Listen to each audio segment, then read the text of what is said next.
Okay. नमस्कार दोस्तों, मैं हूं सुमित सोरेन। सिटी न्यूज 24 में आपका बहुत बहुत स्वागत है।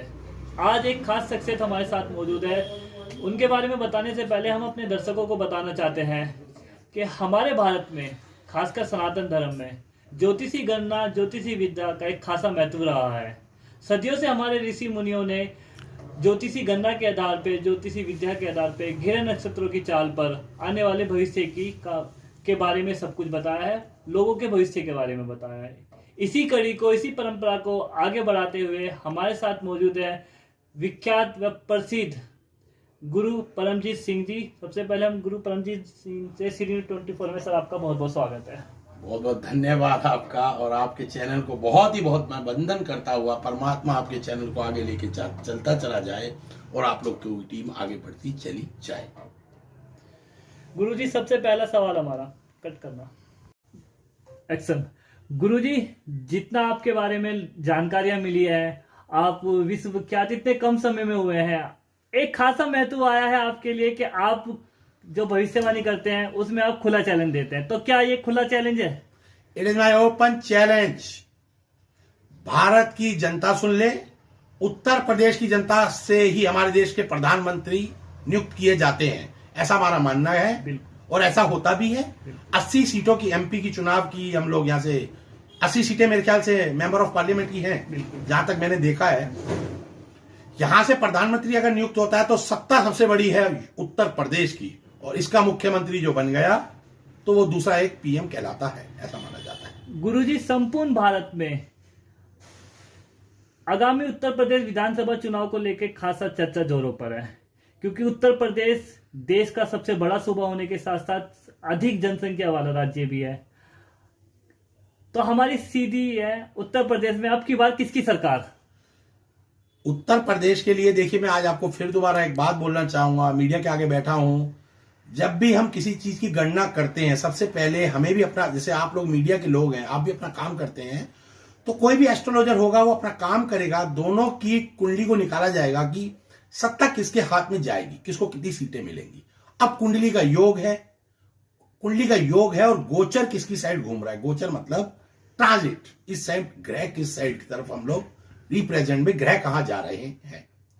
मैंने कई प्रिडिक्शन की हैं, ओपन चैलेंज से की हैं, और राहु को लेकर मैं प्रिडिक्शन ज्यादा करता हूं। ये परमात्मा तेरी कृपा है कि राहु महाराज मुझे इतना सपोर्ट करते हैं और मैं राहु को लेकर प्रिडिक्शन कर देता हूं। अब मैंने योगी जी की कुंडली को भी देखा, अखिलेश जी की कुंडली को भी देखा है। सत्ता दोनों के पास है। अखिलेश को कम मता किया, क्योंकि अखिलेश के पास भी सत्ता जा सकती है। आप लोगों को ऐसा, कई लोगों के अनुमान लग रहे हैं, एग्जिट पोल है, और देखिए पार्टी कोई छोटी पार्टी नहीं है, समाजवादी पार्टी, मेरा कोई पार्टी से लेना देना नहीं है। मैं इन दोनों की कुंडली को देखता हूं कि किसके पास सत्ता जाएगी, ये चीज हमें जाननी जरूरी होगी।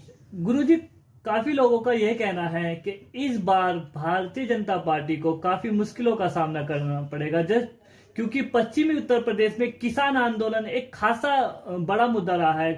उससे पहले हाथरस कांड हुआ, उससे पहले विकास दुबे का कांड हुआ है। तो इसमें आप, जैसा कि सभी लोग जानते हैं कि उत्तर प्रदेश में चुनाव जातिगत आधार पर होते हैं, वहां पे जातिगत एक बहुत बड़ा फैक्टर है। तो क्या आपको लगता है कि इन सब जो ये आंदोलन से, जो हाथरस कांड हुआ, विकास दुबे कांड हुआ, इन सब वजह से भारतीय जनता पार्टी को मुश्किलों का सामना करना पड़ेगा? और जो आपने ओपन चैलेंज दिया है, क्या ये बात तो मैं क्लियर कह रहा हूं, क्योंकि योगी जी और प्रधानमंत्री मोदी जी दोनों सुन ले, आपको 75 सीटों का नुकसान हो रहा है। इसी कारण से हो रहा है, आपके कार्यकर्ता और कुछ लोग आपके आपस के अंदर के गुटबाजी जो हुई है, ये उस वजह से नुकसान हो रहा है।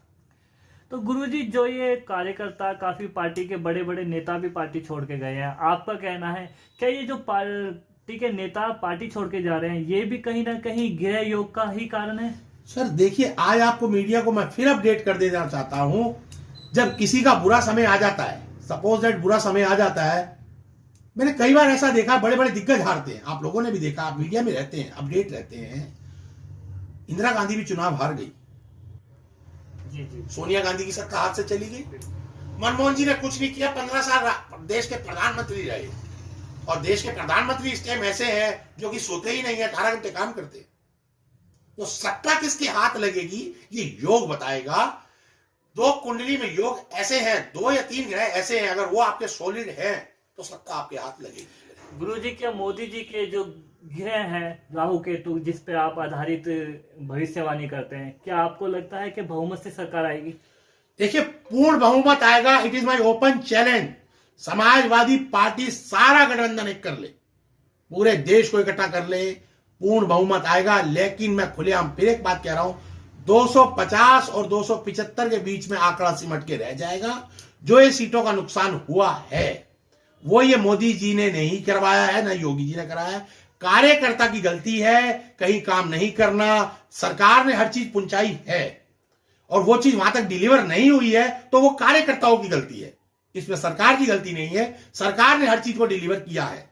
तो सीधा सीधा तौर पे आप ये भविष्यवाणी कर रहे हैं कि मुश्किलों के बावजूद भारतीय जनता पार्टी की उत्तर प्रदेश में आने वाले 5 साल के लिए फिर सरकार बनेगी? मैं फिर दोबारा एक बात बोलना चाहूंगा, योगी जी दोबारा मुख्यमंत्री हैं। कल आप लोगों ने मुझसे एक बात की थी परसों कि जो सीएम नोएडा चला जाता है, कुछ ऐसा श्राप लगा हुआ है, वो दोबारा मुख्यमंत्री नहीं बनता। मैं आज आप मीडिया से ही पूछना चाहूंगा, योगी जी एक महंत है, श्राप कौन लगाता है? ऋषि मुनि। ऋषि मुनि ही तो श्राप देते हैं। योगियों को श्राप कब से लगने लग गया भैया? तो गुरुजी आपका सीधा सीधा कहना है कि मुख्यमंत्री ने जो नोएडा की यात्रा की है, जो एक भ्रम फैला हुआ है कि जो भी मुख्यमंत्री नोएडा आता है वो दोबारा सत्ता में काबिज नहीं हो पाता, इस बार वो भ्रम टूटेगा और योगी जी पुनः दोबारा मुख्यमंत्री। मैं दोबारा एक बात बोलना चाहूंगा, एक तो ये भ्रम जरूर टूट के रहेगा नोएडा। दोबारा एक बात बोलना चाहूंगा, एक तो ये भ्रम जरूर टूट के रहेगा नोएडा का। दूसरा, नोएडा की धरती पावन पवित्र हो गई है अगर योगी जी ने वहां पैर रख दिए हैं। योगी जी गोरखनाथ जी को मानते हैं, वो एक महंत हैं। योगी जी गोरखनाथ जी के धुने को मानते हैं, वो कभी चुनाव क्यों नहीं हारे? आप लोगों ने कभी उनकी कुंडली का अध्ययन कीजिए। कुंडली का अध्ययन करना बहुत जरूरी है। हम लोग इस कुंडली के अध्ययन को करके बैठे हैं। योगी जी के छठे घर में राहु महाराज विराजमान है। छठा घर होता है रोग ऋण और शत्रु। हर एस्ट्रोलॉजर जानता है अगर छठे घर में राहु बैठेगा तो केतु 12वें घर में जाके बैठ जाएगा। गुरुजी, आपसे मिलने से पहले काफी हमारे दर्शकों ने एक सवाल हमसे कहा था कि हम आपसे ये सवाल जरूर पूछेंगे। योगी आदित्यनाथ एक महंत, एक संत, क्या महंत और संतों के भी कुंडली में ये योग बनता है कि वो सत्ता पे काबिज हो और एक भारत जैसे विशाल देश में जहां ऋषि मुनियों का देश था, उस देश के सबसे बड़े सूबे के मुख्यमंत्री के तौर पे वो रहें? क्या ये योग भी योगी जी की कुंडली में? योगी जी की कुंडली में 5वें घर में गुरु विराजमान है। क्या? बृहस्पति, देवताओं के गुरु। उनकी दृष्टि 11वें घर पे जा रही है, उनके चरित्र पे जा रही है, उनके भाग्य पे जा रही है। तो उनका एक महंत बनना तय है। ये तो ये योगी जी की कुंडली कहती है। अब छठे घर में योगी जी के राहु बैठे हैं तो योगी जी का दुश्मन तो कभी टिक नहीं पाएगा। जो योगी जी की दुश्मनी करेगा वो खुद मुंह के बल गिरेगा। जिसे राहु तारे उसे कौन मारे, और जिसे राहु मारे उसे कौन तारे। राहु की माया कोई नहीं समझ पाया। गुरुजी, ग्रह नक्षत्रों की चाल के अगर हम आपकी भविष्यवाणी पे जाएं, क्या हमारे दर्शक ये उम्मीद कर सकते हैं कि योगी जी पूर्ण सत्ता पे काबिज होने के साथ साथ क्या भविष्य में कुछ और बड़े पद पे जाने की संभावना है? देखिए, मैंने जहां तक योगी जी की कुंडली को देखा है, योगी जी की कुंडली में छठे घर में तो राहु महाराज विराजमान है। अब यहां सबसे बड़ा है कर्म स्थान, 10वां स्थान कुंडली का। वहां पर सेम जो मोदी जी का ग्रह बैठा है वही योगी जी का बैठा है, जिसे शनि महाराज कहा जाता है। कुंडली का सबसे पक्का घर शनि का कर्म स्थान, और वहां पे शनि महाराज विराजमान। तो इसीलिए कहीं ऐसा ना हो जाए कि दूसरे प्रधानमंत्री के रूप में योगी जी जाने जाए। ये हमारे दर्शकों के लिए सबसे बड़ी और सबसे ब्रेकिंग न्यूज है कि आचार्य परमजीत सिंह जी के द्वारा ये भविष्यवाणी की गई कि मुख्यमंत्री के साथ साथ योगी जी की कुंडली में प्रधानमंत्री बनने का भी योग है। अब यहां से मैं आपके आगे एक बात और रख देता हूं।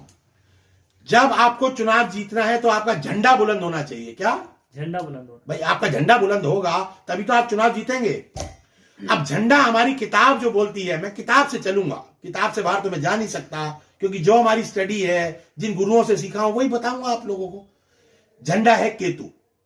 योगी जी 12वें घर में विराजमान हो जाएगा, उसका झंडा हमेशा बुलंद रहेगा। गुरुजी, काफी आचार्य हैं, ज्योतिषी हैं, जिनका ये कहना है कि इस बार हो सकता है कि भारतीय जनता पार्टी सत्ता में ना आए। क्या उन जो ऐसे आचार्य ज्योतिषी हैं उनके लिए आप क्या कहना चाहेंगे? भाई देखिए, उन्होंने भी स्टडी करी होगी, वो भी हमसे बड़े होंगे। भाई हो सकता है उनको दिख रहा हो कि सत्ता में नहीं आएंगे, तो ये बात को तो फैसला 10 मार्च को हो ही जाएगा। मैं तो एग्जिट पोल से पहले कह रहा हूं, योगी चीफ मिनिस्टर बन चुके हैं, साइकिल के टायर पंचर हैं। और आपको एक बात और बता दूं, आप लोग खास बात सीखिए आज, पूरे संसद भवन में चले जाइए, मैं 2 आदमियों का खास फैन रहा हूं अपनी लाइफ में। मैंने भी 40 साल की उम्र को जिया है, यंगस्टर यूथ को मैं रिप्रेजेंट कर रहा हूं। पूरा संसद अगर खड़ा होकर बोलता है तो वो एक ऐसा नेता है जिसको उसके नाम से नहीं पुकारा जाता। उसको आज आप बताइए कौन सा ऐसा नेता है जिसको नाम से नहीं पुकारा जाता?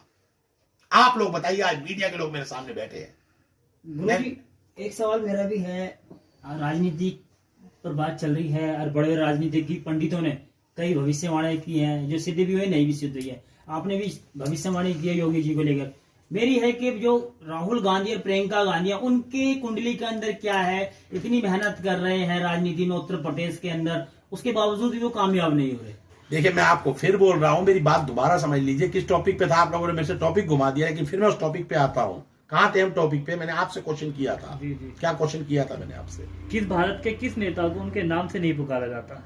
संसद देखिए, जब संसद का सत्र चलता है तो मैं संसद का सत्र देखता हूं, और उसमें एक सिंगल ऐसे नेताजी हैं जिनको सिर्फ नेताजी ही बोला गया है। वो कौन है? मुलायम सिंह यादव।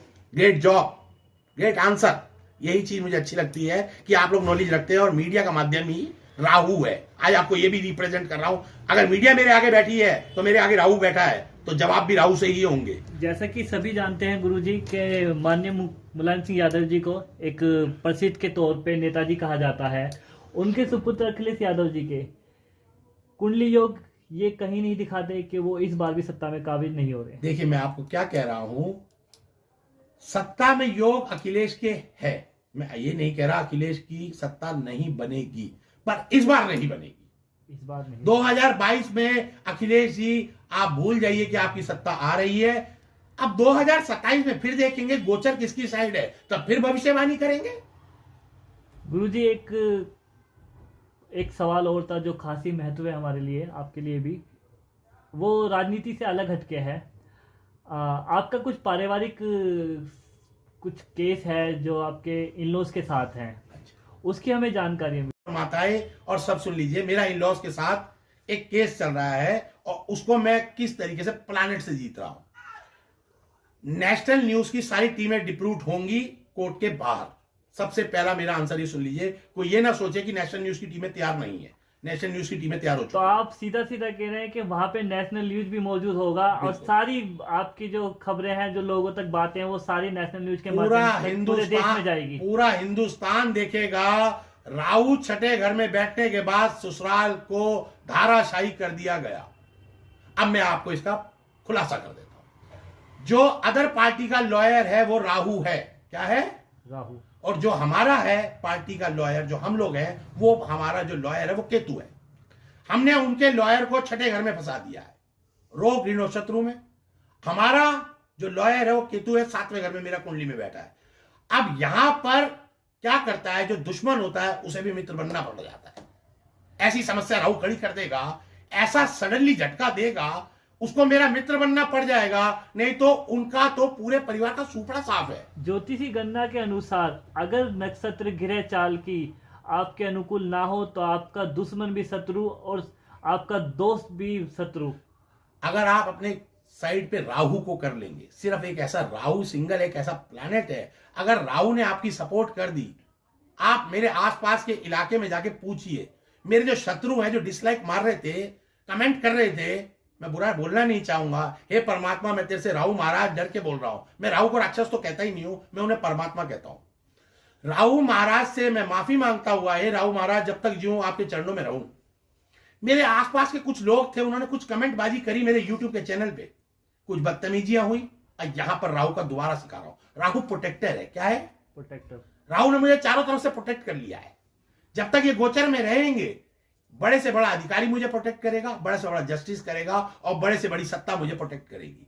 और इसी गोचर के अंदर मैं योगी जी की प्रिडिक्शन इसलिए कर रहा हूं, राहु जब छठे घर में खड़ा होगा, वो इंसान जो प्रिडिक्शन करेगा वो सफल होगी, और माननीय योगी जी मुख्यमंत्री बनते हुए आएंगे, और परमात्मा उनको ऐसी विजय दिलाए कि वो मेरी इस गणना को आगे से बहुत खूब याद रखे कि मैंने गणना करी है। बहुत खूब गुरुजी। एक आखिरी और अहम सवाल हमारा, इतने कम समय में इतनी प्रसिद्धि, इतने विख्यात ऐसा क्या योग बनाता, उम्र के हिसाब से देखे जाए काफी कम उम्र में इतनी विख्यात हैं आप, ऐसा क्या आपकी कुंडली में योग बना जो आप इस ज्योतिषी गणना की लोगों को भविष्य बताने लगे? आपकी कुंडली का क्या योग कहता है? अब मेरी लोगों को भविष्य बताने लगे, आपकी कुंडली का क्या योग कहता है? अब मेरी कुंडली का बेटा योग ये कहता है, मेरी कुंडली में कुछ बहुत सारे प्लानेट ऐसे हैं कि मुझे एस्ट्रोलॉजर भी बनना है, एक माननीय गुरु भी जीना है, एक व्यापारी भी बनना है। मेरी कुंडली में 8 से 10 योग ऐसे हैं। अब मुझे करना क्या हो तो मेरे ऊपर डिपेंड है, पर कुछ मैं आपको फिर अपना एक प्लानेट बता देता हूं। जो मेरा सबसे सुपर प्लानेट है वो राहु ही है। मेरे असेंडेंट लगन में राहु खड़ा है। कहां पे? अगर प्रॉपर कुंडली हम देखें, अभी मैंने आपको अपनी गोचर की कुंडली बताई है, जो मैंने अपने शत्रु को मार रहा हूं वो गोचर की कुंडली से मार रहा हूं। लेकिन अब जो मेरी असेंडेंट कुंडली है, जो हमारी जब हम लोग जन्म लेते हैं वो कुंडली बैठ जाती है, उस कुंडली को देखते हैं। लगन मतलब असेंडेंट फर्स्ट हाउस में मेरे राहु बैठे हैं। ए ग्रेड ऑफिसर बनाता है, यहां पे साइंटिस्ट बनाता है। क्या बनाता है? साइंटिस्ट, एक रिसर्चर। क्या? रिसर्चर। राहु अगर लगन में बैठा है तो सारे एस्ट्रोलॉजर कहते हैं बहुत बेकार है। हाथी बैठा तखत पर और तखत थर्राने लगा, सूर्य बैठा जहां वहां ग्रहण लगाने लगा। हमारी किताब ये बोलती है अगर राहु लगन में बैठ गया है, जहां सूर्य बैठा वहां ग्रहण लग जाएगा। गुरुजी आपका बहुत बहुत धन्यवाद। आपने हमारे दर्शकों के लिए, हमारे सीनियर 24 वेलकम इंडिया के लिए अपना खासा कीमती समय दिया और ये भविष्यवाणी कर दी कि अब की बार भी योगी सरकार। इस बार फिर यंगस्टर यूथ के आगे रिप्रेजेंट कर रहा हूं। सारा यंगस्टर यूथ का इकट्ठा हो जाए और दबा के जवाब दे, योगी ही आएगा, क्योंकि मेहनत की जीत होती है, झूठ ही हारता है, सच्चाई हमेशा जीतती है। हाँ, एक बात और बोलना चाहूंगा, मीडिया के आगे रखना चाहूंगा। इस देश का शासन कौन चलाता है? मैं सिविक्स का खिलाड़ी रहा हूं, मीडिया से बात करना चाहूंगा। सिविक्स को मैंने पढ़ा है। इस देश के शासनकाल को कौन चलाता है? एडमिनिस्ट्रेशन। Great job.